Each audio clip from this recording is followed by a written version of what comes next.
పరమాత్మ ఇప్పుడు ఇక్కడే నా కన్ను మిమ్మల్ని అందరినీ చూడగలుగుతోందంటే ఈశ్వర శక్తి ఈ కంటిలో ఉంది. నేను చెప్పిన మాటలు మీ అందరూ వినగలుగుతున్నారు అంటే ఈశ్వరుడు మీ చెవి ఎందున్నాడు. కాబట్టి ఎక్కడున్నాడు? నువ్వు హృషీకేశుడవై ఉన్నావు. ఇది స్తోత్రం అంటే.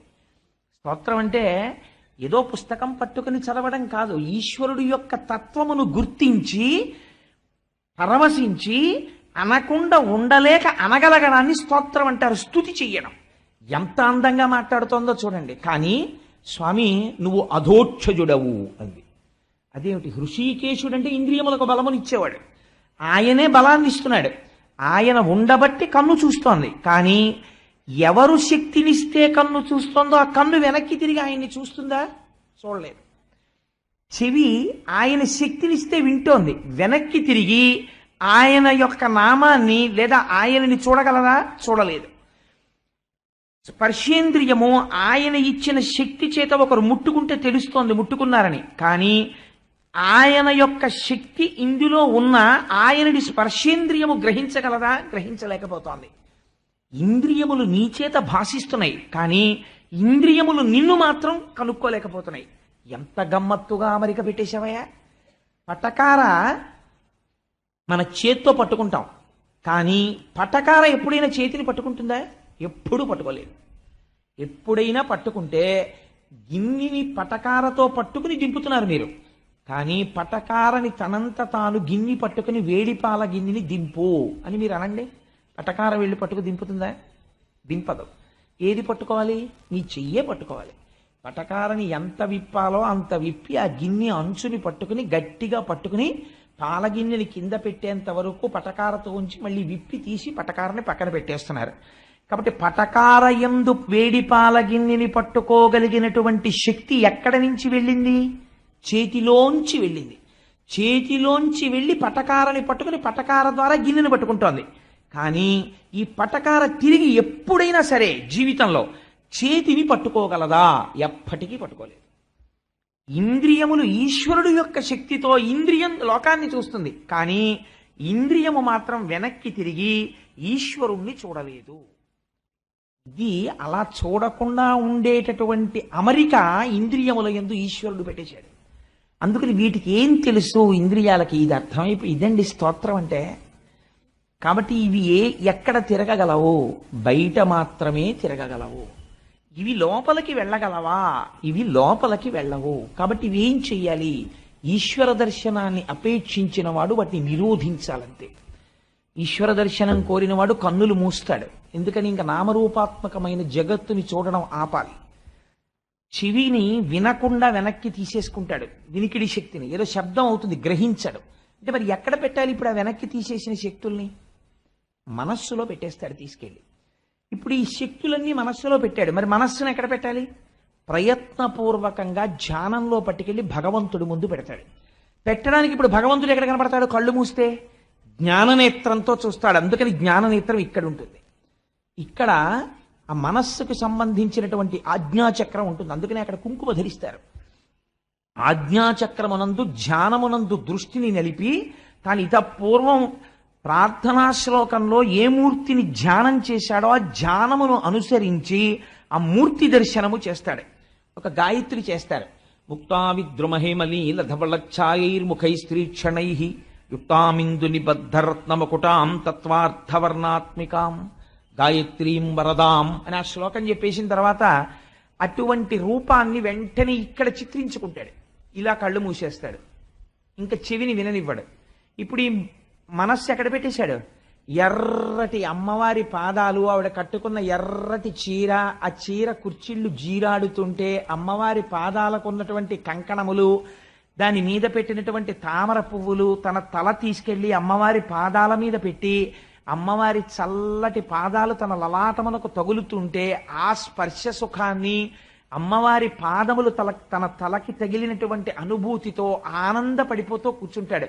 నిజంగా బాహ్యమునందు తల తగిలిందా? తగలలేదు. కానీ ఇప్పుడు ఆయన అనుభూతి మాత్రం ఏమిటి?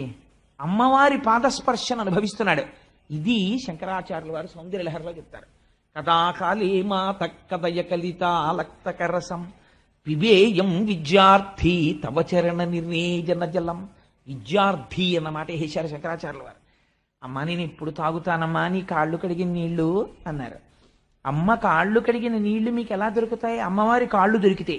అమ్మవారు మీ ఇంటికి వచ్చి పళ్ళెంలో కాళ్ళు పెట్టడం కాదు, మీరు ఎలా కడగాలి? మీరు ఇక్కడ ధ్యానమునందు కూర్చుంటే అమ్మవారి పాదములు ఎలా ఉంటాయో చిటికిన వేలు దగ్గర నుంచి మీకు వచ్చేయాలి. అలా ఎలా ధ్యానం చెయ్యాలో, ధ్యానయోగం ఎలా ఉంటుందో కపిలుడు నేర్పుతాడు సాంఖ్యంలో. ఇంకొక 3-4 రోజుల్లో వచ్చేస్తుంది. అక్కడ విందురు గాని ఆపాదమస్తకం పాదాల దగ్గర నుంచి పైకి ఎలా వెళ్ళిపోవాలో, మళ్ళీ పైనుంచి కిందకి ఎలా వచ్చేయాలో, నీరాజనం తిరుగుతుంటే ఎలా చూడాలో, మనస్సుని ఎలా లగ్నం చెయ్యాలో ఇవి చెప్తాడు తల్లికి దేవహూతికి. అప్పుడు మీరు ఎలాగో విందురు గాని. కాబట్టి ఇప్పుడు ఏమైంది? ఇంద్రియములు ఆయన చేత ప్రకాశిస్తున్నాయి, కానీ ఇంద్రియములకు ఆయన దొరకడు. ఇది ఎంత గమ్మత్తండి! అసలు ఆ కోణంలో మనం ఎప్పుడైనా ఆలోచించి ఈశ్వరుడి దగ్గరికి వెళ్ళి, మీకు పెద్ద సంస్కృతంలో పద్యమే చెప్పక్కర్లేదు, శ్లోకమే చెప్పక్కర్లేదు, ఈశ్వర ఏం అమరికయా నిజంగా, దీనితో బయటికి చూడగలను, కానీ చూడగలిగిన శక్తి దీని యందు ఎవరిచ్చాడో వాడిని ఇది చూడలేదు, వెనక్కి తిరిగి ఆ శక్తిని ఇది దర్శనం చేయలేదు. ఏం ఆశ్చర్యం! ఆ శక్తి ప్రసరణం జరిగేటటువంటి ఒక పనిముట్టంతేది. నానాఛిద్రఘటోదర స్థిత మహాదీప ప్రభాభాస్వరం జ్ఞానం యస్యతు చక్షురాదికరణ ద్వారా బహిస్పందతే జానామీతి తమేవ భాంతమనుభాచ్యేతత్ సమస్తం జగత్. ఎక్కడ వెతుకుతారండి ఈశ్వరుణ్ణి? ఇక్కడ దర్శనం అవుతున్నాడు. అంతర్ముఖ సమారాధ్య బహిర్ముఖ సుదుర్లభ. దక్షిణామూర్తి స్తోత్రంలో శంకర భగవత్పాదులు అంటారు, 9 కన్నములు ఉన్నటువంటి ఒక కుండ దగ్గరికి తీసుకొచ్చి ఒక దీపం వెలిగించి ఆ కుండని బోర్లించి లైట్లు ఆర్పేశారనుకోండి. నేను ఒకసారి ఎక్కడ ఉపన్యాసం చెప్పాను మధ్య పశ్చిమ గోదావరి జిల్లాలో. ఎన్ఎఫ్సిఎల్ లో ఉన్న ఒక డిప్యూటీ మేనేజర్ పర్సనల్ గారే అనుకుంటాను, ఇఫ్ ఐఎమ్ కరెక్ట్. వాళ్ళ ఊరు రమ్మంటే మా మూర్తి గారు తీసుకెళ్తే వెళ్ళాను. వాళ్ళు నాకు వారే అనుకుంటాను, బహుశా గుర్తుంటే, ఒక వెంకటేశ్వరుని బహూకరించారు. నేను దాన్ని తీసుకొచ్చి అధాలాపంగా ఒక కప్బోర్డు మీద పెట్టాను. పెట్టి ఆ రోజు రాత్రి ఏదో అవసరం కోసం అని చెప్పి బెడ్రూమ్లోంచి బయటికి వచ్చి, ఏమిటి ఇంత వెలుతురుగా ఉంది ఏమిటి గది అని పైకి ఇలా చూశాను ఎక్కడి నుంచి వస్తుందో. అంత నిద్రమత్తులో బయటికి వస్తున్న వాడిని ఉలిక్కి పడ్డాను. ఎందుచేత? ఇలా పెట్టినటువంటి కటిహస్తం వరదహస్తంలో ఉన్నటువంటి రేఖల దగ్గర నుంచి పాదములకు చిటికిని వేలుకున్నటువంటి గోరు వరకు గాఢాంధకారంలో మెరిసిపోతోంది ఆ మూర్తి. అది రాత్రి వేళ అలా వెలుగుతుంది, దానికి ఆ లక్షణం ఉంది. అది ఇప్పటికీ ఉంది మా ఇంట్లో కబోర్డ్లో. రాత్రి ఇప్పుడంటే అలవాటు పడిపోయాను కాబట్టి అలా ఉలిక్కి పడినాం.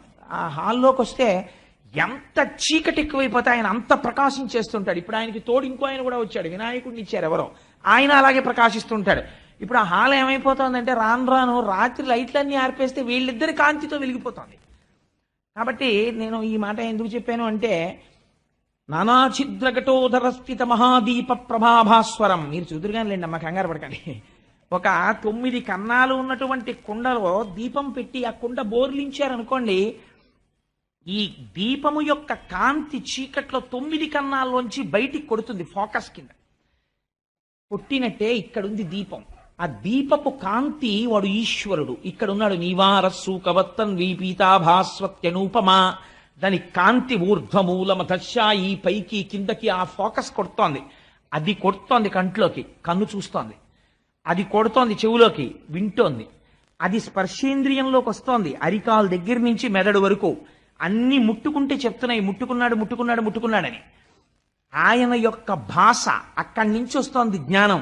ఆ దీపం ఆరిపోయింది అనుకోండి, కుండ చీకటైపోతుంది. కుండ వెలుగుతుందా? వెలగదు. కుండ కన్నాలు వెలుగుతాయా? వెలగవు. కుండలోనున్న ప్రమిద వెలుగుతుందా? వెలగదు. దీపపు కాంతి శిఖ ఉన్నదే, ఆ శిఖి ఆ జ్యోతిలోంచి వస్తోంది ఈ కాంతి అంతా. అందుకే దీపం ఉండగా ఇల్లు చక్క పెట్టుకో అంటారు మన వాళ్ళు. లోపల ఈ జ్యోతి ఉండగా నువ్వు మంచి పని చేయడం నేర్చుకో. ఎందుకు పెట్టామండి సత్యనారాయణ వ్రతాలు? ఏదో మెహర్బానీ కోసమో గొప్పతనం కోసమో కాదు. సత్యనారాయణ స్వామి వ్రతాలు చేయడంలో ఒక పొరపాటు చేస్తూ ఉంటారు. సత్యనారాయణ స్వామి వారి వ్రతంలో ప్రధానమైన అంగం ఏమిటో తెలుసా అండి? మంటపదానం చేసేయాలి. మొట్టమొదట స్కాందంలో ఒక కండిషన్ ఉంది, మీ శక్తికి లోటు చెయ్యకుండా మీరు సువర్ణమూర్తిని కానీ రాగి కానీ ఏదో ఒకటి పెట్టాలి. మనం ఎప్పుడు ఏం చేస్తామంటే, ఒక కలశపాత్ర పెట్టి ఒక సత్యనారాయణ స్వామి వారి ఫోటో తీసుకొచ్చి అక్కడ పెట్టి వ్రతం చేసేసి మంటప ప్రదానం చెయ్యమని ఆ బట్ట ఇలా ఎత్తమంటారు, ఆ తువ్వాలు ఎత్తి అందులో ఉన్న బియ్యము చెంబు ఆయనకి ఇచ్చేసి, ఇంకా కొంతమంది అయితే ఇంటికి వచ్చిన వాళ్ళు చూడాలని ఓ వెండి అష్టలక్ష్మి చెంబు పెడతారు, పెట్టి తువ్వాలు బియ్యం ఆయనకి ఇచ్చేస్తారు, అష్టలక్ష్మి చెంబు వీళ్ళు ఇంట్లో పెట్టేసుకుంటారు ఆ పూజ చేసిన మూర్తిని. నువ్వు మంటపంలో మూర్తిని పెట్టి పూజ చేసి మంటపం దానం చేసేసిన తర్వాత మంటపాంతర్గతంగా ఉన్నటువంటి మూర్తిని కూడా నువ్వు దానం చేసేసావు. నువ్వు మళ్ళీ దానం చేశానని చెప్పిన దాన్ని తెచ్చి ఇంట్లో పెట్టుకుంటే నువ్వు వెంటనే పొరపాటు చేసేసావా లేదా? నీకు ఎక్కడి నుంచి వస్తుంది వ్రత ఫలితం? అలాగే ఆ గ్రహాల్ని పిలుస్తాం. సత్యనారాయణ స్వామి వారిది చాలా గమ్మత్తైనటువంటి వ్రతం అండి. ఒక్కొక్క గ్రహాన్ని పిలుస్తాం. పిలిచినప్పుడు ఆయన ఒక రంగు బట్టలు కట్టుకుంటాడు, ఒక వాహనం ఎక్కుతాడు, కొన్ని ఆభరణాలు వేసుకుంటాడు. ఆయనతో పాటుగా ఆయన పరివారం వస్తుంది. వాళ్ళు వస్తున్నప్పుడు ఆ శ్లోకాలు ఉంటాయి, జన శ్లోకాలు ఎంత గొప్పగా ఉంటాయో. మా సుబ్రహ్మణ్య శర్మ గారు కృష్ణావధానుల గారి దగ్గర చదువుకున్నారు. ఎంత అందంగా చదువుతారో రేపు మీరు చూతురు. కానీ సత్యనారాయణ వ్రతంలో ఆ శబ్దశక్తికి వచ్చి కూర్చుంటాయి ఆ గ్రహాలు. సాంగం సపరివారం సవాహనం వచ్చి కూర్చుంటారు. అప్పుడు మంటపంలో సత్యనారాయణుడు కూర్చుంటాడు. ఆఖరణ కథ చెప్తారు. కథ మార్చడానికి వీల్లేదు. కథ ప్రారంభం దేంతో? ముందు బ్రాహ్మణుడు చేస్తాడు వ్రతాన్ని. బ్రాహ్మణుడు చేస్తే చూసి మంచినీళ్ల కోసం అని వచ్చాడు ఒక శూద్రుడు, కట్టెలు కొట్టుకునేవాడు. దాహం కోసం అని వచ్చినవాడు ఆ వ్రతం జరుగుతున్న విధానం చూసి మంచినీళ్ళు అడగడం మర్చిపోయాడు. మరిచిపోయి వ్రతం ఎలా చేస్తారని అడిగి ఆయన కట్టెలు కొట్టిన అమ్ముతో డబ్బుతో వ్రతం చేశాడు. ఆయనకి ఈయనకి ఇద్దరికీ ఫలసిద్ధితో మొదలు. చాతుర్వర్ణములు ఎలా ఈశ్వరుడి పాదాలని చేరుకోవాలో కథలో అంతర్భాగంగా ఉంటుంది, రహస్యం అంతాను. అంత గొప్ప వ్రతం అది. వైదికంగా భీష్మ ఏకాదశి నాడు భీష్ముడికి ఒక గొప్పతనం ఉంది. ఇప్పుడే మా ఇంట్లో బయలుదేరే ముందు మా దొరగారితో వాళ్ళతో చెప్పి బయలుదేరాను నేను. సాధారణంగా తల్లిదండ్రులు ఉన్న వాళ్ళు తర్పణలు ఇవ్వరు, కానీ భీష్ముడికి మాత్రం మనుష్యుడిగా పుట్టిన ప్రతివాడు భీష్మ ఏకాదశి నాడు తర్పణలు ఇవ్వాలి. తల్లిదండ్రులు ఉన్నా సరే తర్పణలు ఇవ్వాలి. అటువంటి ధర్మాత్ముడు మహానుభావుడైన అటువంటి భీష్మ ఏకాదశి నాడు ఇంత గొప్ప దేవాలయ ప్రాంగణంలో కూర్చుని అంత శాస్త్రీయంగా, అందుకే శక్తి లోటు రాలేదనిపించడానికి సువర్ణమూర్తుల్ని తీసుకొస్తున్నాం. బంగారు రూపులు తీసుకొచ్చి ఆ కలశ మీద పెట్టి పూజ చేసి వాటిని దానం చెయ్యాలని. ఏకాదశి వ్రతం చాపి, ఏకాదశి నాడు ఉపవాసం ఉండి వ్రతం చెయ్యాలి. అందుకని చెప్పి ఆ రోజు ఉపవాసం చేసిన వాళ్ళు మళ్ళీ ఇంటికి వెళ్ళేం పలహారం చేసుకుంటారని ఒక వ్రతం టికెట్లు ఉన్న వాళ్ళకి మాత్రం పలహారాలు కూడా ఇక్కడే నైవేద్యం పెట్టిన ప్రసాదాలు ఇస్తున్నారు మధ్యాహ్నం తినడానికి. ఇన్ని ఏర్పాట్లు చేస్తున్నారు. కానీ ఒక్కటే లోటు ఏంటంటే అకామిడేషన్ అనేటటువంటిది మనం పెంచలేం. ఒక 116 టికెట్లు మాత్రమే ఇవ్వగలరు. ఇప్పుడు ఉపన్యాసం అయిపోయిన తర్వాత ఎవరు ముందుంటే వాళ్ళకి ఇస్తారు ఆ టికెట్, అది వేరు విషయం. ఇప్పుడు దాని గురించి అల్లరిపడిపోకండి. సరే, అందుచేత నేను ఈ మాట ఎందుకు ప్రస్తావన చేయవలసి వచ్చిందంటే అనుషంగికంగా అంతర్భాగంగాను ఇంద్రియములకు శక్తినిచ్చేవాడు ఆయన, కానీ ఇంద్రియములకు ఆయన దొరికేవాడు కాడు. అందుచేత ఆయన ఏకకాలమునందు 2 భిన్నమైన నామములతో పిలవబడుతున్నాడు. ఒకటి, ఈశ్వర నువ్వు అదోక్షజుడవు, నువ్వు హృషీకేశుడవు. ఇటువంటి స్వామివి నువ్వు ఆదినారాయణుడవు, ఉన్నది నువ్వు ఒక్కడివే. ఆ తర్వాత ఇంత విశ్వముగా నువ్వు పరిఢవిల్లేవు. అటువంటి తండ్రి నువ్వు ఈ ఉపసంహారం ఎవరు చేయాలి మరి అంటే ఇవాళ రథసప్తమి. కుంతీదేవి ఎంత గొప్ప మాట అందో చూడండి. కాలస్వరూపుడవై నువ్వు సూర్యనారాయణుడవు అంది. ఒకే ఇంట్లో ఒక తల్లి కడుపున ఒక ఇద్దరు పుట్టిన మగపిల్లల్లో 2 మగపిల్లలకి ఆదినారాయణ సూర్యనారాయణ అని పేర్లు ఉన్నాయనుకోండి, ఆ తల్లిదండ్రులు ఎంత సంస్కారవంతులో. ఆదినారాయణుడు సృష్టి చేశాడు, సూర్యనారాయణుడు కాలాన్ని నడిపాడు. అందులో ఎదుగుదలుంది, పెరుగుదలుంది, సమర్థత ఉంది, నిర్వహణ ఉంది, లయం ఉంది. ఆ కాలంలో పడిపోతున్నారు మళ్ళీ జీవులన్నీ. కాబట్టి ఎవరు చేస్తున్నారు ఇదంతా?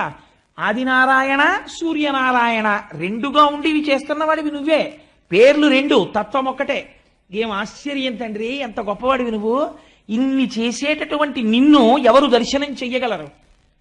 మహాయోగులైన వారు దర్శనం చేస్తారు, నిర్మల మనస్కులు దర్శనం చేస్తారు, పరమహంసలు దర్శనం చేస్తారు. సమాధిమగ్నులై సంసారములను విడిచిపెట్టి నీ గురించి ధ్యానము చేసి చేసి చేసి చేసి నీ యొక్క అనుగ్రహమును పొందిన వారు దర్శనం చేస్తారు తప్ప సంసార లంపటమునందు పడిపోయి ఉన్న వాళ్ళకి నీ దర్శనం అవుతుందా? అవదు. అందున విశేషించి నేను స్త్రీని, ఆడదాన్ని కాబట్టి సహజంగా నాకు కర్మ చేసేటటువంటి అధికారం తక్కువ. అందుకని నేను విశేషమైనటువంటి పూజలు, వ్రతాలు, నోములు, అభిషేకాలు చేసేదాన్ని కాదు.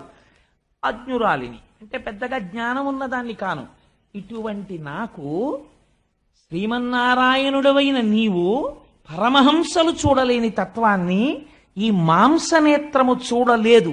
అటువంటి మాంసనేత్రము చూడడానికి వీలుగా తండ్రి కరచరణాదులతో కదిలి వచ్చి నా ఎదుట నిలబడి నాకు ఉపకరించి నా చేత నమస్కారమును పొందుతున్నావా? ఏమయ్యా నీ సౌశీల్యం, ఏమి నీ దయ, ఎంత అదృష్టవంతురాలి నేను. కాబట్టి నిన్ను ఏమని స్తోత్రం చెయ్యను కృష్ణ, నా నమస్కారం అర్పిస్తున్నానంది. ఏమి స్తోత్రం చూడండి. నిజంగా నీ ఇంట ఉన్నాడా లేడా? కృష్ణుడు అలాగా ఉన్నాడు. ఎక్కడున్నాడు? మీరు కొని తెచ్చుకున్న మూర్తి అన్ననాడు లేడు. నా ఇంటి పూజా మందిరంలో కృష్ణుడే ఉన్నాడన్న భావనతో మీరు అనుకున్న నాడు మీ ఇంట్లో కూడా అలాగే ఉన్నాడు. కుంతీదేవి చేసిన స్తోత్రానికి ఎలా ఉన్నాడో మీ ఇంట కూడా అలాగే ఉన్నాడు. ఆవిడంది, కృష్ణాయ వాసుదేవాయ హరయే పరమాత్మనే ప్రణత క్లేశనాశాయ గోవిందాయ నమో నమః.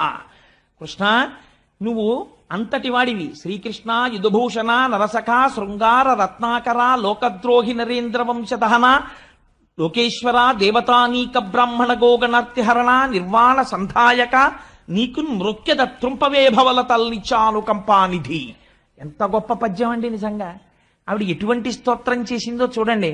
స్వామి, నువ్వు జన్మించినది ఎవరి కోసం జన్మించావు? ఒక్కసారి అడిగితే 10 మాటలు పెట్టే లక్షణం ఉన్నవాడివయా. ఎంతటి ఉదారుడవు నువ్వు.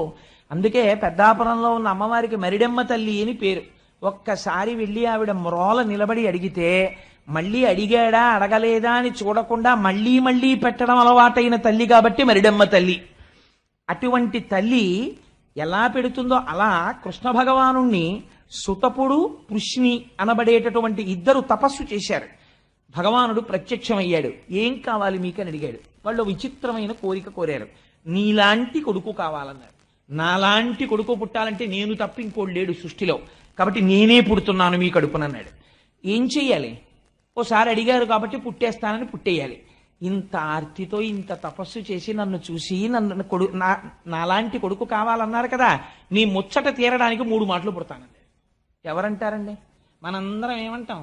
ఇంత జ్ఞానం వస్తే ఇంకా మాకు జన్మొద్దు, మము పర్దేహో జన్మ జన్మాంతరేషు, ఇంకా నాకు జన్మొద్దు అంటాం. ఆయన అన్నాడు, నేను 3 మాటలు పుడతాను మీ కడుపునన్నాడు. పుట్టడం కూడా ఎలా? ఏదో హేళగా పుట్టడం కాదు. నాకు వెడుక పుట్టు నీ సుకుడని నర్తించి వర్తింపగాన్.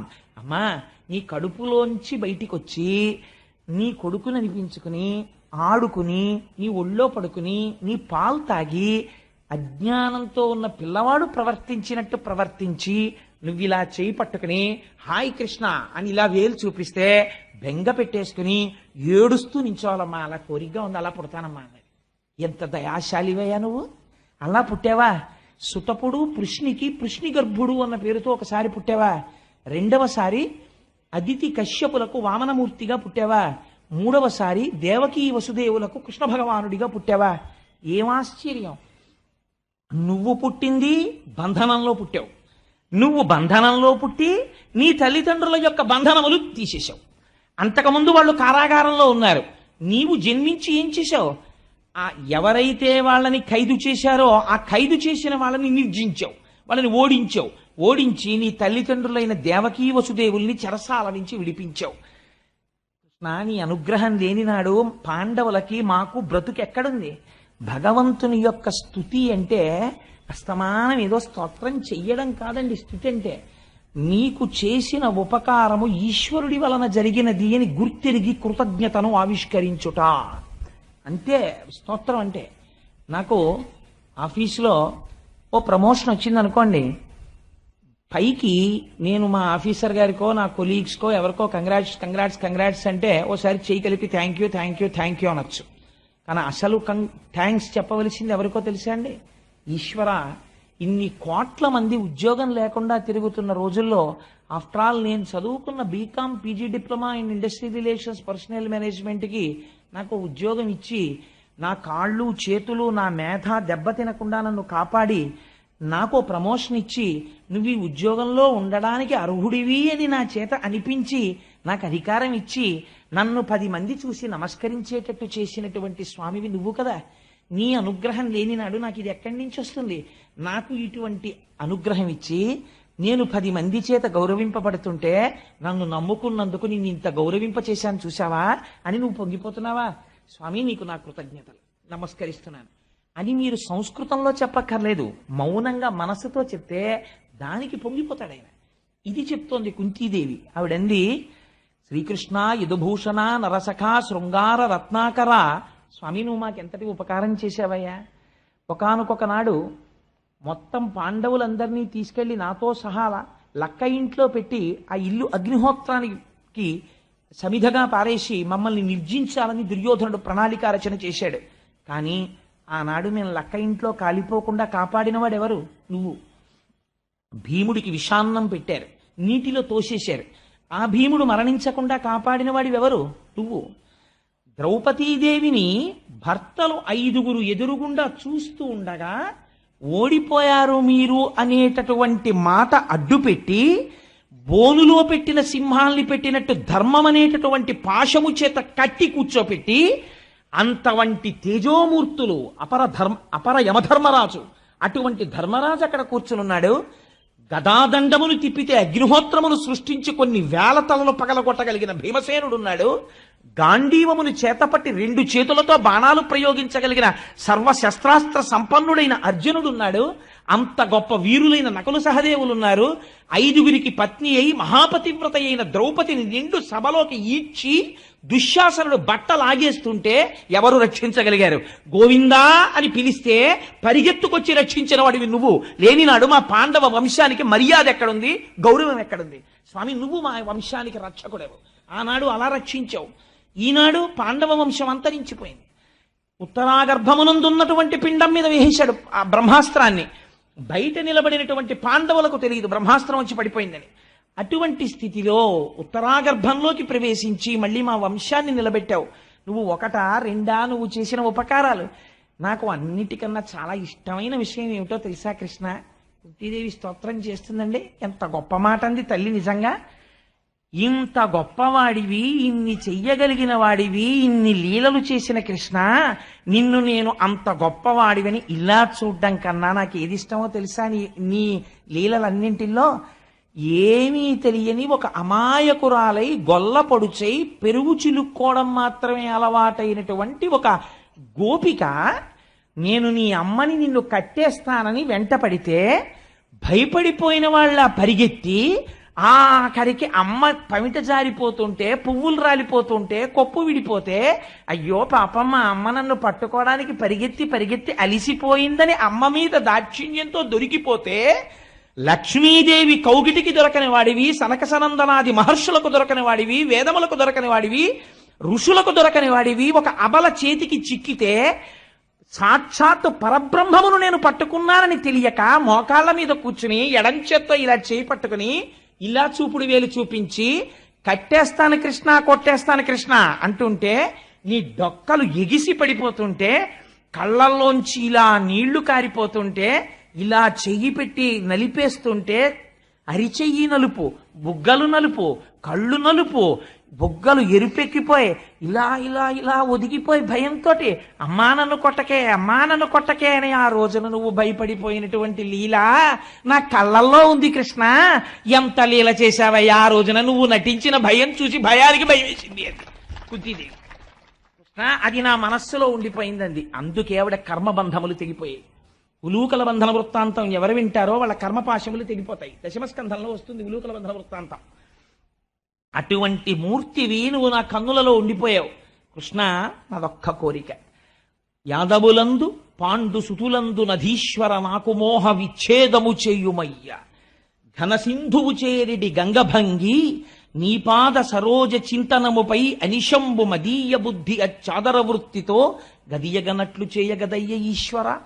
ఎంత గొప్ప మాట అడిగిందండి. ఇది అడగవలసినటువంటి స్థుతి, ఇది అడగవలసినటువంటి ప్రార్థన. ఎంత గొప్ప మాట అందో చూడండి. ఆవిడంది యాదవులందు పాండు సుతులందు. కానీ కృష్ణ యాదవులు ఇంత గొప్పవాళ్ళు, ఆ యదువంశంలో ఉన్నటువంటి యదుమహారాజు యొక్క కీర్తిని ప్రకాశింపచేయడానికి పుట్టినటువంటి కృష్ణ పరమాత్మ అని నాకు యాదవుల మీద ప్రీతి ఉన్నది అంటే వేరెవరి పట్ల వ్యతిరిక్తమైన భావన కూడా ఉన్నది. ఇది యథార్థము. రాగము ఉన్నది, ద్వేషము కూడా ఉంది. నాకు వంకాయ పచ్చి పులుసు అంటే చాలా ఇష్టం అండి అన్నాను అనుకోండి, అంటే బహుశా వంకాయతో కూర వేపుడో నాకు ఇష్టం లేదనమాట. అందుకని రాగం ఉన్నది అంటే ద్వేషం ఉన్నది. నాకు యాదవులంటే చాలా ఇష్టం, కృష్ణుడు ఉన్నాడు కాబట్టి. అంటే నాకు ఎవరో అంటే ద్వేషం, అంటే నాకు ఇంకా అంతటా బ్రహ్మము కనపట్టలేదు, అంతటా నాకు కృష్ణుడు కనపట్టలేదు. ఎక్కడో ఒక చోటే కృష్ణుడు కనపడుతున్నాడు, నా భక్తి ఇంకా పండలేదు కృష్ణ. అందుకని యాదవులందు పాండుసుతులందు నాకు మోహవిచ్ఛేదము చేయుమయ్యా. ఎవరు అడుగుతారండి? పరీక్షిత్ ఆ తరువాతి తరం వచ్చేస్తోంది, మనవడు పుట్టేస్తున్నాడు. ఇంకా మనవడు పుట్టేసే ముందు ఎలాంటి మాట అడగాలో ఆ మాట అడుగుతోంది ఇవాళ కుంతీదేవి. పాండుసుతులందు, పాండురాజు యొక్క కుమారులైనటువంటి ఈ పంచపాండవుల యందు నాకు మోహవిచ్ఛేదము చేయుమయ్యా. ఎంత బ్రతికినా ఎన్నేళ్లున్నా ఇంకా నా కొడుకు ఏమైపోతాడో, ఆ కొడుక్కి కొడుకు, కొడుక్కి కొడుకు పుట్టేసినా ఇంకా వాడిని నేను చూడాలి, వీడిని నేను చూడాలి, వాడికి సంపాదించాలి, వీడికి సంపాదించాలి. ఎంత వీర్రాశ! మళ్ళీ నీకు మనుష్య జన్మ వస్తుందా? ఈ సమయం దొరుకుతుందా? ఈశ్వరార్చన ఎప్పుడు చేస్తావు? నాకు మోహ విచ్ఛేదము చెయ్యుమయ్యా. పొమ్మంటే పోవట్లేదయ్యా. అన్నమాచార్యుల వారు ఏడిచారు. ఇవి ఈ తెగు అంటే తెగేటటువంటి బంధాలు కావు, నువ్వు తెంచాలయా స్వామి వెంకటేశ్వర అన్నారు. అలా నాకు మోహ విచ్ఛేదము చెయ్యుమయ్యా. అతిశయి పిచ్చమమకారం. ఎందుకు ఈ ప్రేమ? నేను ప్రేమ ఉంటే మాత్రం నేను ఉద్ధరించగలనా? నాకు మనవడు కావాలని కోరికుంది, నేను రక్షించగలిగానా ఉత్తరాగర్భాన్ని? నువ్వు రక్షించావు కాబట్టి ఇది పూర్తిగా నాకు ఈ మోహం పోవాలి. ఇంకా నా వాళ్ళు పాండవులు యాదవులు వాళ్ళ మీద శత్రుత్వం నాకు వద్దయ్యా కృష్ణ. నాకు మోహ విచ్ఛేదము చెయ్యుమయ్యా. ఘనసింధువు చేరెడి గంగభంగి నీ పాద సరోజ చింతనముపై అనిశంబు మదీయ బుద్ధి అచ్చదర వృత్తితో గదియగనట్లు చేయగదయ్య ఈశ్వర. నాకేం కావాలో తెలుసా? గంగ ప్రవహించి ప్రవహించి ప్రవహించి వెళ్ళిపోతుంది. వెళ్ళిపోయినటువంటి గంగకి ఎవరు దారి చూపించారు. మీరు నదీ ప్రవాహానికి ఉన్నటువంటి గొప్పతనం అదే. మన వాళ్ళు నదీ స్నానం చెయ్యండి, నదీ స్నానం చెయ్యండి అంటారు. ఒక షష్ఠి పూర్తి చేసుకున్నారనుకోండి, దేంతో ప్రారంభం అంటే మా ఊళ్ళో గోదావరి కాలం ఉంది అంటే స్నానం చేసేసి షష్ఠి పూర్తి చేసుకుంటానంటే కుదరదు. రాజమండ్రి వెళ్ళి గోదావరిలో స్నానం చేసి మొదలెట్టాలి. ఎందుకు గోదావరికి వెళ్ళడం అంటే నదీ స్నానం చేసేటప్పుడు మనం ఒక విషయాన్ని తెలుసుకోమని నదీ స్నానం చేయమంటారు. దేనికో తెలుసా అండి నదీ స్నానం చేయడం? నది ఎక్కడ పుడుతుంది? ఎక్కడో పర్వతముల మీద పుడుతుంది. పుట్టినటువంటి నది ఏం చేస్తుంది? ఆ పర్వతం మించి కింద పడిపోతుంది. పడిపోయినప్పుడు ఒక పెద్ద బండరాతి మీద పడి చింగిపోతుంది. అయ్యో నా తల పగిలిపోయిందని చెప్పి అక్కడ ఉండిపోతుంది ఆ నది? ఉండదు, ఇంకా ముందుకు ప్రవహిస్తుంది. ఒక పెద్ద బ్రహ్మజీవుడు పొద తన ముళ్ళ చేతులతో గీరుతుంది. నా వీపు చీరేసిందని నది ఆగదు, ఇంకొంచెం ముందుకు వెళ్ళిపోతుంది. ఒక మహాత్ముడు వచ్చి స్నానం చేసి అర్ఘ్యం ఇస్తాడు. అమ్మయ్య ఇక్కడ ఈ మహాత్ముడు స్నానం చేస్తున్నాడని ఆగదు, ఇంకొంచెం ముందుకు వెళ్ళిపోతుంది. ఒక ధూర్తుడు వచ్చి మలమూత్ర విసర్జన చేస్తాడు. వాడు నన్ను అవమానించాడని ఆగదు, ఇంకొంచెం ముందుకు వెళ్ళిపోతుంది. ఇంకొకడు తన పరిశ్రమలో ఉన్న కాలుష్యాన్ని తెచ్చి అందులో వదిలేస్తాడు. గుండె చెదరదు, బెంగ పెట్టుకోదు, వెళ్ళిపోతుంది. ఇంకా కొంత దూరం వెళ్ళిపోయిన తర్వాత పక్కన ఒడ్డునున్నటువంటి నల్ల త్రాచు ఆ నీటి నుంచి పాకుతూ వెళ్ళిపోతుంది. లేకపోతే ఓ 10 పందులు 4 దున్నపోతులు నీటిలోంచి పెడతాయి. అయ్యో నాలోంచి 4 పందులు వెళ్ళాయని బెంగెట్టుకోదు, వెళ్ళిపోతుంది. ఈ ప్రయాణం ఎంతవరకు ఇలాగా? ఎవరు దారి చూపిస్తారు? ఎక్కడికి ఎడతావు గంగా, ఎక్కడికి ఎడతావు గంగా అంటే నేను సముద్రానికి ఎడతానరా, నేను సముద్రానికి ఎడతానరా అంటే ఇలా కాదు ఇల్లారా ఇల్లారా అని చెప్పి ఎవరైనా తీసుకెడతారా? ఎక్కడ పుట్టిందో గోదావరి, ఎక్కడ మహారాష్ట్రలో నాసికాత్రయంబక్, అక్కడ పుట్టి ప్రవహించి ప్రవహించి ప్రవహించి ప్రవహించి చిట్ట చివరికి ఎవరు దారి చూపించారో తెలియదు. ఎక్కడ ఆగిపోయింది ప్రయాణం? ఘనసింధువు చేరిడి గంగభంగి, సముద్రం దగ్గరికి వెళ్ళి కలిసిపోయింది. నేను ఇంత తీయటి దాన్ని ఉప్పు నీటిలో కలిసిపోవడమా అని చూసుకోలేదు, కలిసిపోయింది. ఇలా అందుకే సాగర సంగమం పవిత్రం. అక్కడ వరకు ఇటు నది కనపడుతుంది, అటు సముద్రం కనపడుతుంది. ఇలా మీరు చూస్తే ఈ నది అటు సముద్రంలో కలిసిపోయింది. కలిసిపోయాక ఇలా తీసి నోట్లో పోసుకోండి నీళ్లు, అంతే. ఇంకా నదికి సముద్రానికి తేడా లేదు, కలిసిపోయింది. అలా ఈ పద్యమే శివానందలహరిలో శంకరాచార్యుల వారి చేతిలో పడి అంకోలం నిజబీజ సంతతి రయస్కాంతోపలం సూచిక సాధ్వీనైజ విభుంలతాక్షితిరుహం సింధు సరిద్వల్లభం ప్రాప్నోతి యథా తథా పశుపతే పాదారవిందద్వయం చేతో వృత్తిరుపేత్య తిష్టతి సదా సాభక్తిరుచ్యుత్యతే. సముద్రాన్ని చేరిపోయినటువంటి నదిలా విడదీసి చూపించడానికి వీలు లేని రీతిలో నాలో ఉన్నటువంటి తేజస్సు నీలోకి కలిసిపోయి అవిభాజ్యమై విడదీసి చూపించడానికి వీలు లేని రీతిలో నీలో కలిసిపోవడానికి కావలసినటువంటి భక్తి నాకు కటాక్షించు. ఆ భక్తి ఎలా ఉండాలో తెలుసా కృష్ణ? నీపాద సరోజ చింతనముపై, ఇంకా మధ్యలో పూజ చేస్తున్నాడు పాపం ఆవిడండి, చక్కగా హాయిగా చక్కగా పూజ చేసుకుంటారు, రామాయణం చదువుకుంటారు, ఓ కొడుకుతో కోడలతో ఎవరితో పేచి ఉండదు ఆవిడికి, ఒక్కళ్ళనొక మాట అనరు, ఎవరన్నా ఏమన్నా నవ్వేస్తారు, ఎంత మంచి ఆవిడో అని ఆ పోర్షన్ వాళ్ళు ఈ పోర్షన్ వాళ్ళు ఆ ఇంటి వాళ్ళు ఈ ఇంటి వాళ్ళు వచ్చి 4 అక్షతలు అట్టుకొచ్చి అమ్మ మీ చేతితో ఆశీర్వచనం చేయండి అని నమస్కారం చేస్తారు. చూసారా, నేను చూసే పూజకి ఎంత బాగా వాళ్ళందరూ నాకు నమస్కారాలు ఎడుతున్నారో, బాగుండదు వాళ్ళు దండాలు ఎట్టని పూజ చేశారు అనుకోండి, అయిపోయింది అంతే ఆ పూజ. లేకపోతే ఏమిటో ఊరికే 5 గంటలకి లేచిపోయి ఈ పూజ ఈవిడ తినేస్తుంది బాబా, అలారం పెట్టేస్తుంది, లేకపోతే లేచిపోతే తలుపు తీసి టక్కు టిక్కు చప్పుడు అన్నారు ఒకళ్ళు, బాధపడిపోదు.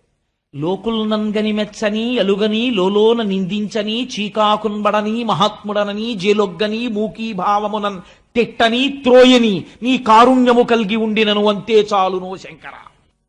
ఒక నమస్కారం, వాడు తెగిడాడు 2 నమస్కారాలు. నాకు కావలసిందేమిటి? ఘనసింధువు చేరిడి గంగభంగి నీపాద సరోజ చింతనముపై ప్రవహించి వెళ్ళిపోవాలంటే. ఇది ఎలా ఉండాలి ఈ ప్రవహించడం అన్నది?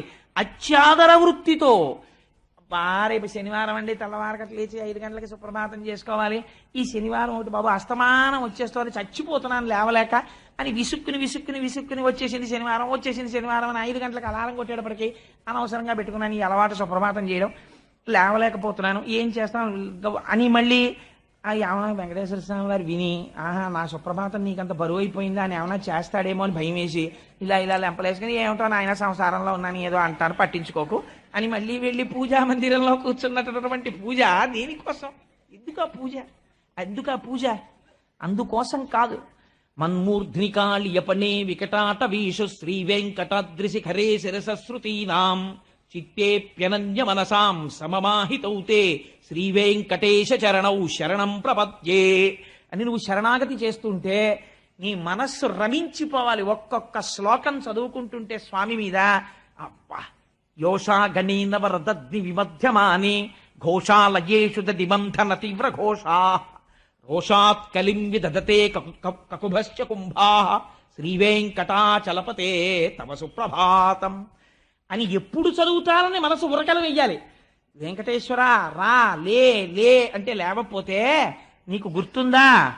పక్క ఇళ్లల్లో గోపికల ఇళ్లల్లోకి వెళ్ళి వెన్న దొంగతనం చేసేవాడివి, వాళ్ళ ఇళ్లల్లో నువ్వు పుట్టిన తర్వాత నువ్వు మాధవుడివి కదా, లక్ష్మీదేవి భర్తవి, నువ్వు పుట్టిన తర్వాత 2 షేర్లు పాలిచ్చే ఆవులు 4 షేర్లు ఇవ్వడం మొదలెట్టాయి. దాంతో ఇంతంత కడవల్లో పెరుగు ఇలా గడ్డ పెరుగుండేది, దానికి ఒక కవ్వం, ఆ కవ్వానికి ఒక తాడు, ఎన్నాళ్ళైందో చూసి మన కాపవరంలో మా సూర్యనారాయణ గారి ఇంట్లో చూసాం. ఆ కవ్వం అది పట్టుకుని చిలకడంలో ఒక అందం, ఆ చిలుకుతుంటే గట్టి పెరుగులోకి తిరగలేక కవ్వం తిరుగుతుంటే ఈ కవ్వం చప్పుడు అప్పుడప్పుడు టక్ అని కుండకి తగులుతుంటుంది, కుండ చప్పుడు కవ్వం చప్పుడు, చస్ అని కవ్వం, టక్ అని కుండ కొట్టుకుంటుంటే కుండకి కవ్వానికి పెరుగుకి కవ్వానికి యుద్ధం జరుగుతోందా అన్నట్టుగా చప్పుళ్ళు వస్తున్నాయ్యా, గుర్తు రావట్లా కృష్ణావతారం లేచిరా అని పిలుస్తుంటే మీరు యోషా గణైనవ రదగ్ని విమధ్యమాని ఘోషాలయేషు దిమంధన తీవ్ర ఘోషా. స్వామి వెంకటాచలంలో ఇది చదువుతుంటే వకుళమాత అక్కడేగా ఉంది యశోదా రూపంలో. ఇవన్నీ విని నీ సంగతి ఏమో గాని ముందు అసలు యశోదాదేవి వకుళమాతగా వచ్చి, అవును నిజమే, ఇప్పుడు ఏమిటో అలా పాపం అలా నిలబడి ఎప్పుడు వచ్చిన వాళ్ళని అలా వాళ్ళ పాపాలు తీసేసి వాళ్ళని రక్షించి ఇప్పుడు అంతాను ఈ పెద్ద సీనియర్ ఐఏఎస్ ఆఫీసర్ అయిపోయిన తర్వాత పిల్లాడు ఖాళీ లేక ఎప్పుడో వచ్చి 1-2 నిమిషాలు అమ్మ దగ్గర కూర్చుని పిల్లాడిని చూసి అమ్మ అంటుంది, ఏమిటారా ఇప్పుడు ఏముందిరా సంతోషం, హాయిగా నువ్వు 5వ క్లాస్ చదువుకునే రోజుల్లో బ్యాగ్ వేసుకుని బూట్లు వేసుకుని పరిగెత్తుకుంటూ వచ్చి అమ్మ నా దగ్గర కూర్చుని, అమ్మ ఇదేంటమ్మా అమ్మ నీ నోరు ఎందుకమ్మా అని ఎర్రగా ఉందంటే నేను తాంబూలం పిసర్ తీసి నీ నోట్లో పెట్టి నువ్వు నా దగ్గర కూర్చుని నేను పిల్లి మీద కథ కుక్క మీద కథ చెప్తే విన్న రోజుల్లో ఎంత సంతోషంగా ఉండేదోరా. ఏం ఆఫీసరో ఏం ఉద్యోగం, నీ ఖాళీ ఉండదు, నీ పరిస్థితి చూస్తే నాకు బాధేస్తోందిరా అంటుంది అమ్మ. ఎందుకని కుర్రాడు సంతోషపట్టలేరు, సుఖంగా లేడు, ఎప్పుడు వచ్చేవాళ్ళు వెళ్ళేవాళ్ళు, పాపం వాడికి ఖాళీ ఉండదని. అలా నాకనిపిస్తుంది యోషా గణేన వరదగ్ని విమధ్యమానే ఈ శ్లోకం సుప్రభాతంలో జరిగితే ఒకళ్ళ మాట ఏమనుకుంటుంది, మీరందరూ ఇలా సుప్రభాతాలు చదువుతారు కానీ పాపం బిడ్డడి అవతారంలో ఏం సుఖపడ్డాడు, అలా నిలబడ్డవాడు నిలబడ్డట్టు 10 నిమిషాలు అవ్వలేదు 2ంటికి తలుపేశారు 3ంటికి సుప్రభాతం పాడేస్తున్నారు, బిడ్డడు పడుకున్నాడో పడుకోలేదో మీకు అక్కర్లేదు, పైగానేమో ఆ రోజుల్లో ఆ కడవలో పెరుగు చప్పుడైంది అని అండం ఒకటి అని అక్కడ ఒకళ్ళు మాత ఇలా ఒకసారి మూతి తిప్పుకుని ఆ రోజుల్లోనే హాయిగా ఉండేది చక్కగా నందవ్రజంలో ఆడుకుంటూ తిరుగుతూ ఉండేవాడు నా చుట్టూను. ఇప్పుడు ఏముంది పాపం నైవేద్యాలని పేరే కానీ లడ్డూలు యంత్రాలు ప్రసాదాలు వీటికే సరిపోయే అని ఒకళ్ళ మాత మీకు జ్ఞాపకానికి వచ్చి ఆ ఎన్ని మాటలు చదువుతున్నా మీకు ఆ వెంకటాచలానికి మనస్సు వెళ్ళిపోయి ఒకళ్ళ మాత గోడ ఆ కన్నం అందులోంచి వంటశాల అమ్మవారు పిల్లాడికి ఎప్పటికీ వంటలు చేయించి వెంకటేశ్వర నువ్వు తిను పులిహార తిను ఇవాళ బాగుంది రే జీడిపప్పు ఎక్కువ ఇచ్చాను అని చెప్పి అంత స్వతంత్రంగా కూర్చుని పెడుతూ ఉంటే లేత అరిటాకు దగ్గర కూర్చుని అత్తయ్య గారు నేను వడ్డిస్తానులేండి అంటే ఉండమ్మా వాడికి వడ్డించుకోవడంలో నాకు తృప్తి అని ఒకళ్ళ మాత వడ్డిస్తుంటే సరే మీరే వడ్డించండి లక్ష్మీదేవి కాళ్ళ గజ్జలు గల్లు అనేటట్టు మణిమంజీరములు మోగుతుండగా పాయస పాత్ర అక్కడ పెడితే ఒకళ్ళ మాత స్వతంత్రంగా తీసి ఇలా వేస్తే నీ చేతి కంకణములు కణకణలాడుతుండగా నువ్వు పాయసం తీసుకుని తింటున్నప్పుడు ఒకళ్ళ మాత ఎంత పొంగిపోయి ఉంటుందో స్వామి. యోషా గణేన వరదగ్ని విమధ్యమాని అని ఒక శ్లోకానికి పరవశించడానికి మీరు పరిగెత్తారనుకోండి పూజామందిరంలోకి, అప్పుడు మీరు పూజ చేశారు తప్ప చాలు ఆ ఒక్క శ్లోకం అయిపోయింది మీ పూజ, రమించిపోయింది మీ మనస్సు. ఒక ఉదాహరణకి చెప్పానంతే. అలా మీరు రమించగలిగినప్పుడు ఆ ఆనందం కోసం 1కి 10 మాటలు పరిగెడతారు. చూసిన సినిమాయే 1000 మాటలు చూసినట్టు.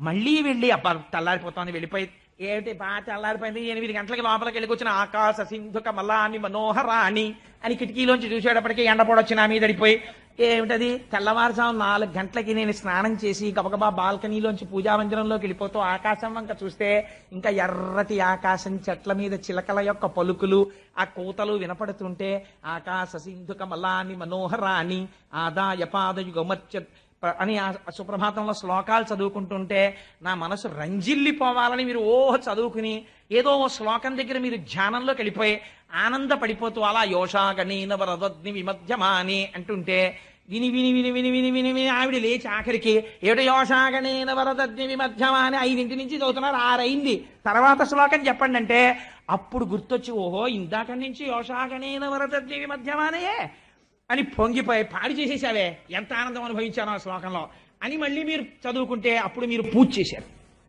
ఉత్తప్పుడు చదివారు శ్లోకాలంతే కదా, నేను చెప్పింది తప్పండి. అందుకని ఇది అడుగుతోంది కుంతీదేవి, నేను అలా పూజ చేయాలి స్వామి, నీ యందు నా మనస్సు అలా రమించిపోవాలి. పూజామందిరంలో కాదు, నేను ఏ పని చేస్తున్నా నువ్వు నాకు జ్ఞాపకానికి వస్తుండాలి. నా స్వామిని నేను మురిసిపోతుండాలి.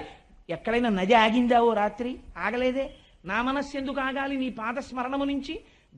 ఘనసింధువు చేరిడి గంగభంగి నీ పాద సరోజ చింతనముపై అనిశము మదీయ బుద్ధి చదర వృత్తితో గదియగనట్లు చేయగదయ్య ఈశ్వర. ఈశ్వర అంటే సర్వజగన్యామకుడవు, నువ్వు తలుచుకుంటే ఏమి ఇవ్వలేవు. అందుకని కృష్ణ నాకు అటువంటి భాగ్యాన్ని కటాక్షించవా, నాకు ఈ మోహాన్ని తెంపు అవతల పారేవా. అవలతల్నిచ్చాను కంపానిధి, సంసారం అనేటటువంటి లతలు నన్ను చుట్టేస్తున్నాయి, వీటిని తెంపు అవతల పారేవా గండ్రగొడ్డలతో అని అడిగింది అమ్మ. అడిగితే ఆ కుంతీదేవి స్తోత్రం చూసి మురిసిపోయేటంత కృష్ణ పరమాత్మ కూడా పొంగిపోయి ఆయనకున్న గొప్పతనం ఏమిటో తెలుసా అండి, అప్పుడు ఎలా కుదురుతుందిలే, ఇంకా మనవడు పుట్టాలి, పరీక్షణ్ మహారాజు నువ్వు సంతోషించాలి అని హేళగా ఇలా చూసి ముగ్ధ మనోహరంగా ఒక్క చిరునవ్వు నవ్వేట, అంతే మాయ ఆవరించేసి.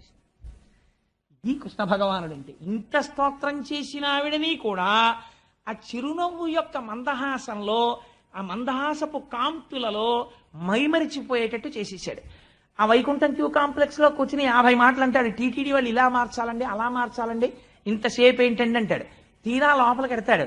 ఇలా అక్కడ దాకా వెళ్ళి 2 నిమిషాలుండి బయటకు వచ్చేసి ఎంత బాగున్నాడో చాలా బాగుందేమండి దర్శనం అంటాడు. ఏమిటి 2 నిమిషాల్లో నువ్వు ఆనందించింది అంతే, అదొక అలౌకికమైన ఆనందం ఆ స్వామి దర్శనం చేసినప్పుడు. అందుచేత ఆ దర్శనానికి ఉండేటటువంటి శక్తి అటువంటిది.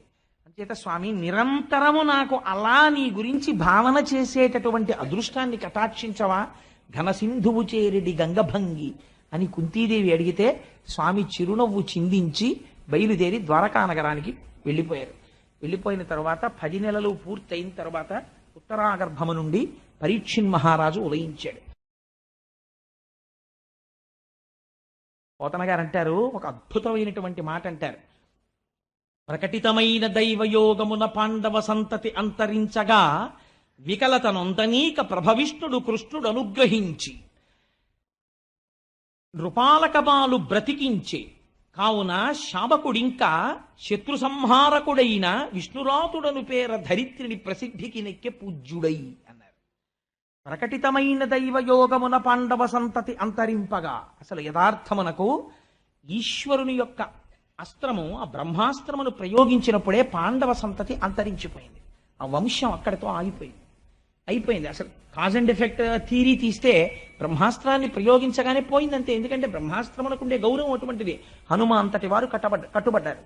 అటువంటి బ్రహ్మాస్త్రమును ఎప్పుడైతే అశ్వత్థామ ప్రయోగించాడో అప్పుడే పాండవ వంశం అక్కడితో ఆగిపోయింది.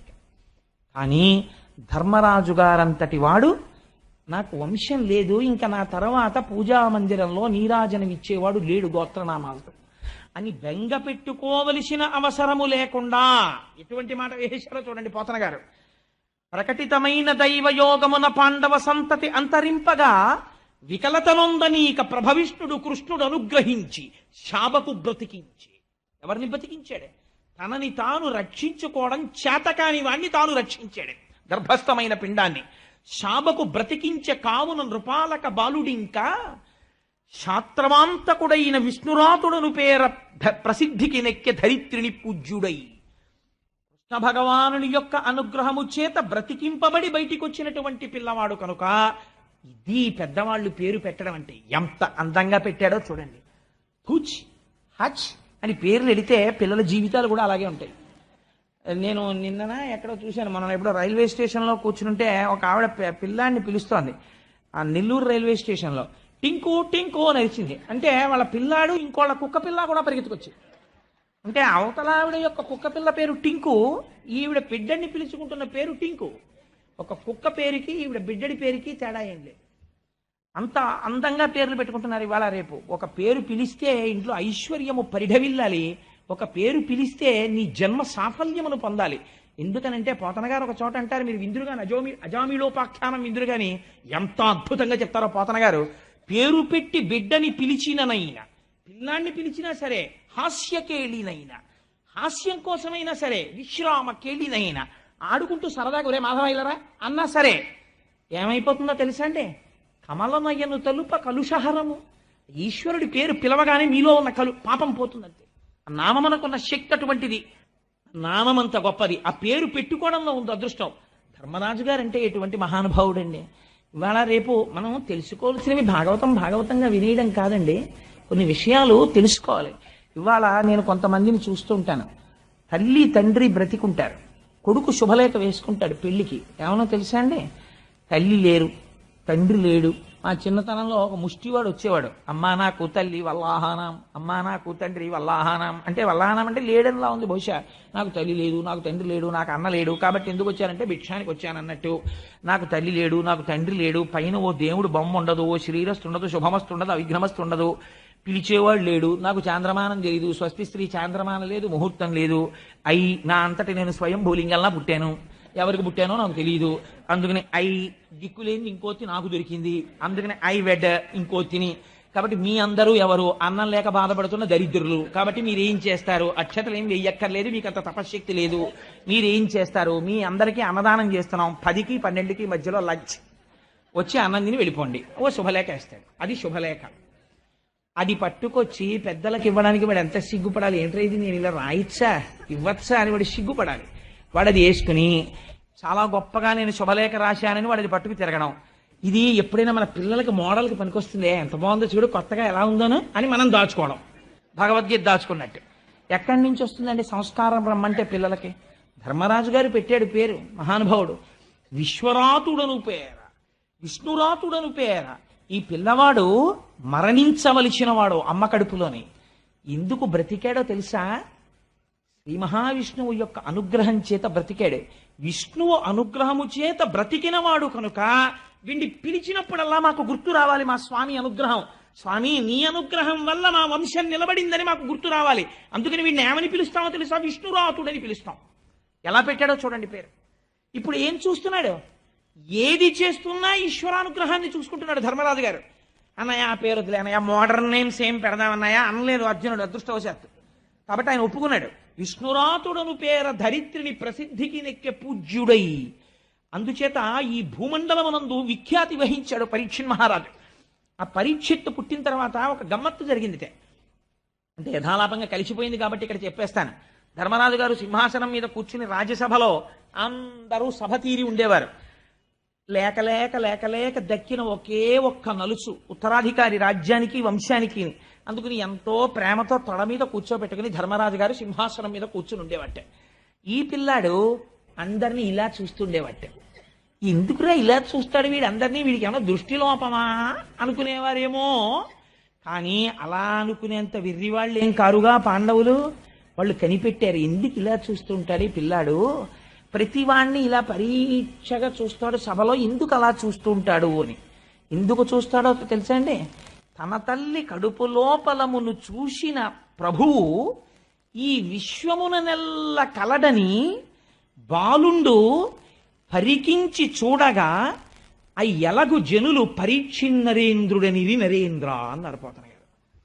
మా అమ్మ కడుపులో బ్రహ్మాస్త్రం అనేటటువంటి అస్త్రం వచ్చి అగ్నిహోత్రాన్ని వెదజల్లుతుంటే ఆ రోజున కాలిపోబోతూ నేను స్తోత్రం చేస్తే ఎవరో ఒక అంగుష్ట మాత్రం మూర్తి పట్టు పీతాంబరం కట్టుకుని శంఖచక్ర గదా పద్మములతో వచ్చి గదని ఇలా తిప్పుతూ నన్ను రక్షించాడే, ఆయన ఈ విశ్వమంతా ఉన్నాడు అని మా తాతగారు మా పెదనాయన గారు చెప్తున్నారు. ఆయన ఎక్కడైనా కనపడతాడా అని చూసేవాట సభలో. విష్ణురాతుడని పేరు పెడితే పరీక్షగా అందరినీ చూస్తాడు కాబట్టి పరీక్షిత్ అని పిలిచారు ఆ పిల్లాన్ని, అందుకని ఆ పేరు ఉండిపోయింది. పెదనాన్నగారు పెట్టిందోటి, తను గెలుచుకున్నది ఒకటి, బిరుదునామం ఉండిపోయింది. మనిషి సాధించవలసిన ప్రజ్ఞ ఎటువంటిదో, దేని చేత గొప్పవాడైపోతాడో నేర్పుతుంది మనకు భాగవతం. అందుకని పరీక్షిత్ అయ్యాడు. అటువంటి పరీక్షిత్ చాలా ఆశ్చర్యకరంగా ఆ పిల్లవాడు పుట్టగానే ధర్మరాజు గారు అక్కడ ఉండేటటువంటి జ్యోతిష్కుల్ని పిలిపించాడు. ఈ పిల్లవాడి యొక్క జాతకం ఎలా ఉంటుంది చెప్పండి అన్నాడు. వాళ్ళు ఆ పిల్లవాడి జాతకం చూసి చెప్పారు, రామచంద్రమూర్తి వంశానికి మొట్టమొదటి వాడైన ఇక్ష్వాకు ఎలా పరిపాలించాడో అలా పరిపాలిస్తాడు. శిబి చక్రవర్తి ఎటువంటి దానాలు చేశాడో అటువంటి దానాలు చేస్తాడు. రామచంద్రమూర్తి గురువుల్ని ఎలా సేవించాడో, బ్రాహ్మణుల్ని ఎలా గౌరవించాడో అలా గౌరవించి సేవిస్తాడు. అర్జునుడు ఈ పిల్లవాడి తండ్రి ఎలా బాణములు విడిచిపెడతాడో అలా బాణములు విడిచిపెడతాడు. కార్తవీర్యార్జునుడు 1000 చేతులతో ధనస్సులు పట్టుకుని బాణాలు వదిలితే ఎలా ఉంటుందో అటువంటి యుద్ధ నైపుణ్యంతో ఉంటాడు. సముద్రము ఎంత లోతుగా ఉంటుందో అంత గంభీరమైన హృదయము కలిగిన వాడై ఉంటాడు. సింహము ఎటువంటి పరాక్రమములతో ఉంటుందో అటువంటి పరాక్రమముతో ఉంటాడు. సూర్యుడు ఎలా చూడడానికి వీలు లేని వాడై ఉంటాడో అలా దుర్నిరీక్షుడై ఉంటాడు. అటువంటి తేజోవంతుడైనటువంటి ఈ బాలుడు సామాన్యుడు కదయా. ఇన్ని గొప్ప లక్షణములు ఉండి పరమశివుడు ఎంతటి దయామూర్తో, ఎంత జ్ఞానో అంతటి జ్ఞాని దయామూర్తి అవుతాడు. శ్రీనివాసుడు పురుషార్థములను ఎలా కటాక్షిస్తాడో ఆశ్రితులై ఆయన దగ్గరికి వచ్చిన వాళ్ళకి అలా దాన ధర్మాలు చేసి అర్ధి అన్నవాడిని అలా ఆదుకుంటాడు. ఈ పిల్లవాడు చిట్ట చివర శరీరం విడిచిపెట్టవలసినటువంటి సమయం ఆసన్నమైన నాడు ఆవు పాలు పితికినంతసేపు తప్ప ఎక్కడా నిలబడనటువంటి ఒక బ్రహ్మజ్ఞాని ఈ పిల్లవాడి ఆర్తి చూసి 7 రాత్రులు 7 పగళ్ళు కూర్చుని భాగవతాన్ని చెప్తే విని శరీరమునందు మోహమును విడిచిపెట్టి కృష్ణ భగవానుడి పాదముల యందు బుద్ధి రవిస్తుండగా శరీరమును విడిచిపెట్టి మోక్షాన్ని పొందుతాడు. అటువంటి మహోత్కృష్టమైన వ్యక్తి మీ వంశంలో పుట్టాడని చెప్పారు. పొంగిపోయాడు ధర్మరాజు గారు. చాలు, ఇటువంటి పిల్లవాడు పుట్టాడు. పొంగిపోయాడు. అప్పుడు అనుకున్నాడు, నేను కురుక్షేత్ర యుద్ధం చేశాను, కొన్ని కోట్ల మందిని తెగటార్చాను, ఎందరో మరణించారు. ఈ పాపము నన్ను కాల్చకూడదు. ఈ పాపము పోగొట్టుకోవడం కోసమని అశ్వమేధయాగం చెయ్యాలి. అశ్వమేధయాగానికి కావలసినంత సంభారములు, ఆ బంగారము ఎక్కడి నుంచి వస్తాయని భీమార్జునుల్ని పిలిచి అడిగాడు. అడిగితే అప్పుడు భీమార్జునులు ఒక మాట చెప్పారు, అన్నయ్య దాని గురించి నువ్వేం బెంగ పెట్టుకోకు. ఎందుచేత అంటే ఇత పూర్వం ఉత్తర భారతదేశంలో ఒక మహానుభావుడు మరుత్తనబడేటటువంటి రాజు అశ్వమేధయాగం చేసి తత్సంబంధమైనటువంటి కాంచన పాత్రలు మొదలైనటువంటి వాటిని విడిచిపెట్టాడు. ఆ కాంచన పాత్రలు మొదలైనవి తెచ్చుకోవడానికి రాజుకి పరిపాలనాధికారము ఉంది కనుక అది మన పాలిత ప్రాంతములోకి వస్తుంది కనుక ఆ సంభారములను తీసుకొస్తాను, నువ్వు అశ్వమేధం చేయమన్నారు. 3 అశ్వమేధ యాగాలు చేశాడు ధర్మరాజు గారు. 3 అశ్వమేధ యాగములు చేసిన తరువాత అశ్వమేధ యాగాలకి కృష్ణ పరమాత్మని ఆహ్వానించారు, సమున్నతంగా సత్కరించారు. కృష్ణుడు కూడా ఎంతో సంతోషించాడు. బయలుదేరి కృష్ణ పరమాత్మ ద్వారకా నగరానికి వెళ్ళిపోయారు. ఆయన వెళ్ళిపోతుంటే ఈ హస్తినాపురంలో ఉన్న వాళ్ళందరూ ఆయన్ని ఎంతో స్తోత్రం చేశారు. ద్వారకా నగరంలో స్తోత్రం చేశారు. మహానుభావుడు ద్వారక చేరుకున్నాడు. చేరుకున్న తరువాత ఒకరోజు అందరూ సంతోషంగా కాలం గడిపేస్తున్నారు హస్తినాపురంలో. విదురుడు వచ్చాడు. భాగవతం మన జీవితాన్నే బయట పెడుతుందండి. మీరు అంతర్లీనంగా గమనించండి. అస్తమానం నేను అలా అంటే మీరు కొంచెం బాధపడచ్చు, కానీ మీ అంతటా మీరు గమనించే ప్రయత్నం చెయ్యండి. మనవడు పుట్టేశాడు పరీక్షిత్. చాలా సంతోషంగా ఉంది కుంతి. ఎవరు అంత స్తోత్రం చేసిందో ఆ కుంతి ఈశ్వరుడి గురించి మరిచిపోయింది. మరిచిపోయిందంటే నా ఉద్దేశంలో పూర్తిగా విస్మరించిందని కాదు. ధృతరాష్ట్రుడు హస్తినాపురంలో ధర్మరాజు గారితో సంతోషంగా పెట్టింది తిని బతికేస్తున్నాడు. గాంధారి ధృతరాష్ట్రుడు పక్కన కూర్చుని ఏదో పెట్టింది తినేసి ఆవిడ సంతోషంగా కాలం గడిపేస్తోంది. పాండవులు రాజ్యం వచ్చేసింది, వాళ్ళు సంతోషంగా కాలం గడిపేస్తున్నారు. పరీక్షిత్ మహారాజు పెద్దవాడు అయిపోతున్నాడు. ఉన్న ఒక్కగానొక్క నలుసు పెద్దవాడవుతున్నాడు, మంచి కీర్తివంతుడు, ఎటువంటి అవగుణాలు లేవు, పొంగిపోతున్నారు. విదురుడు వచ్చాడు.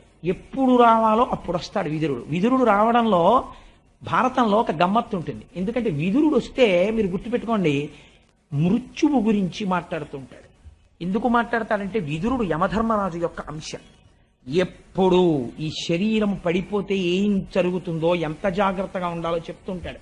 మాండవ్య మహర్షి యొక్క శాపం చేత 100 సంవత్సరముల శూద్రభావనని తీసుకుని విదురుడిగా వచ్చాడు మహానుభావుడు. అపారమైన ధర్మవేత్త. ఆయన తీర్థయాత్రలకు వెళ్ళిపోయాడు కురుక్షేత్ర సమయంలో. మైత్రేయుడు కనపడి ఆయనకి ధర్మాన్ని, ఈశ్వరానుష్ఠానానికి సంబంధించినటువంటి రహస్యాల్ని తెలియచేశాడు. అవి విన్న తరువాత భగవంతుణ్ణి ధ్యానం చేసుకోవాలని తిరిగి వచ్చాడు. హస్తినాపురం వచ్చిన తర్వాత ధర్మరాజు గారు ఎదురెళ్ళాడు. ఎదురెళ్ళి తీసుకొని వచ్చాడు. యా మహానుభావ, ఒక పక్షి అంటే పెద్దలు కనపడినప్పుడు ఎలా మాట్లాడాలో ధర్మరాజు మాట్లాడితే చూడాలండి. భారతంలో కానీ భాగవతంలో కానీ ధర్మరాజు మాట్లాడితే చాలా గంభీరంగా ఉంది. ధర్మరాజు ఏమంత వెర్రివాళ్ళ తెలివి తక్కువ వాళ్ళ మాట్లాడదు, చాలా గంభీరంగా మాట్లాడతాడు ధర్మరాజు. ధర్మరాజుకి అలా మాట్లాడడం రాకపోతే భీముడిని ఎవరండి అదుపు చేయగలరు? భీమసేనుడిని అదుపు చేయాలంటే ధర్మరాజు గారి మాటకే సాధ్యం. అంతటి మహానుభావుడు. అందులో విరాట పర్వంలో చూడండి, ఆ చెట్టు పీకేస్తుంటాడు. అప్పుడు ఒక్క మాట అంటాడు, అంతే ఆఫ్ చేస్తాడు. అన్నగారంటే అది అలా ఉండాలి. అన్నగారంటే ఈ కిందనున్నటువంటి నలుగురు ఒక్కొక్కడు ఒక్కొక్క రకం వాడు అయినా సరే పెద్ద ఆయన మాట కట్టుబడిపోతాడు.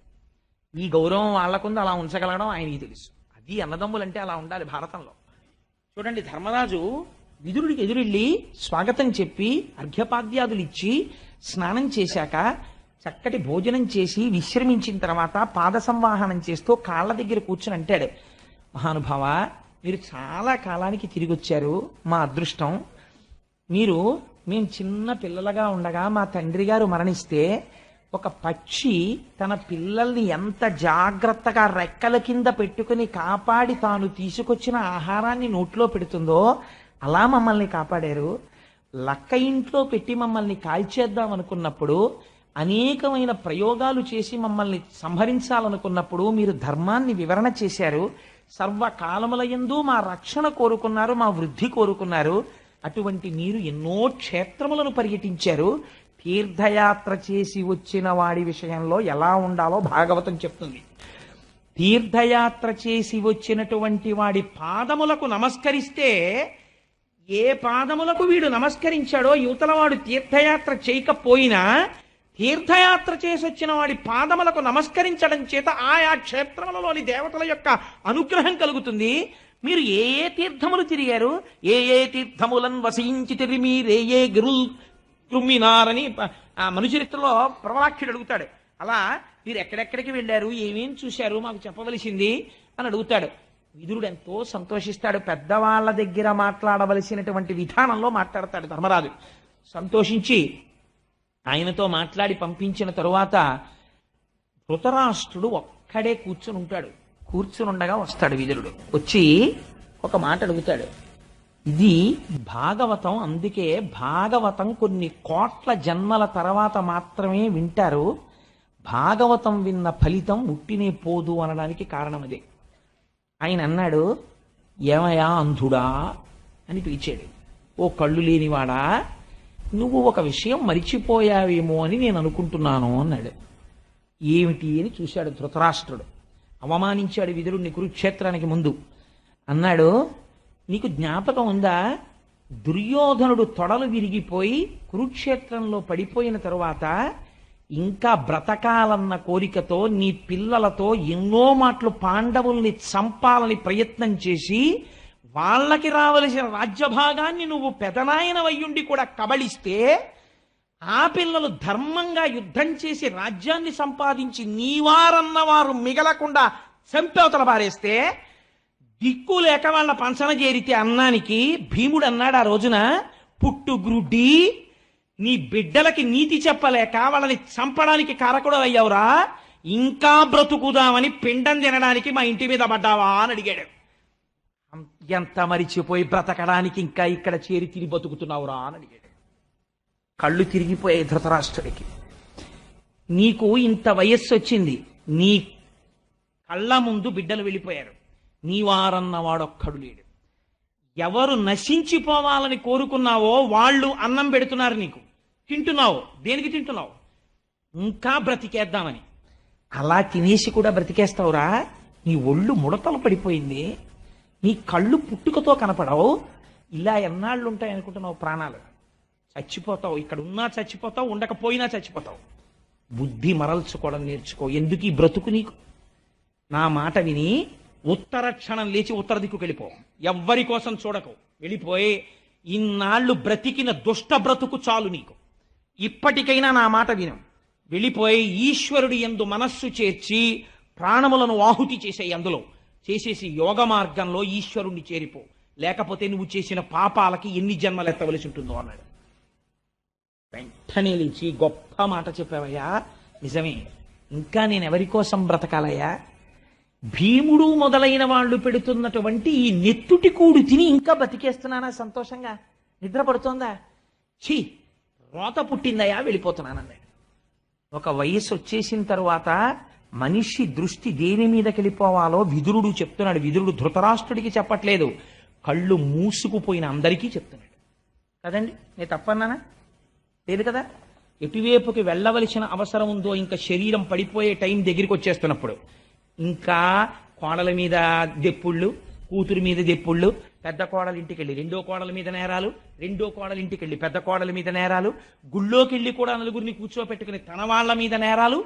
ఎప్పటికీ నీ మనస్సు ఈశ్వరుడి మీద మగ్నం అవుతుంది. జుట్టు తెల్లపడిపోయింది, ఒళ్ళు ముడతలు పడిపోయింది, పలకల పలకల పలకల కింద చాప పొలుసుల్లాగా చర్మం అంతా అద్దంలాగా విడిపోతోంది ఎక్కడికక్కడ చలిగాలికి. పూర్వం ఉన్న పటుత్వం లేదు. చేతులు వణుకుతున్నాయి. కూర్చుని లేద్దామంటే మోకాళ్ళు కొంచెం నొప్పెడుతున్నాయి. పూర్వంలా కొంచెం ఎక్కువ తింటే జీర్ణం అవ్వట్లేదు. త్రేణుపులు వస్తున్నాయి. ఒక్క రాత్రి నిద్రపోకపోతే ఉండలేకపోతున్నావు. పిల్లల పెద్దవాళ్ళు అయిపోయారు. వాళ్ళు చేసుకోగలిసినవి వాళ్ళు చేసుకుంటున్నారు. నువ్వు అస్తమానం నీకే జీతం ఎంత వస్తుందని అడిగితే వాడు విసుక్కుంటున్నాడు. నిన్ను చూసేటప్పటికి లెక్క పెట్టుకుంటున్నవాడు వెనక్కి పెట్టేసుకుంటున్నాడు. ఇంకా ఎందుకు బ్రతికేస్తానంటావు? బ్రతుకుతావు చచ్చే వరకు. కాబట్టి ఈలోగా మార్చు మనస్సుని.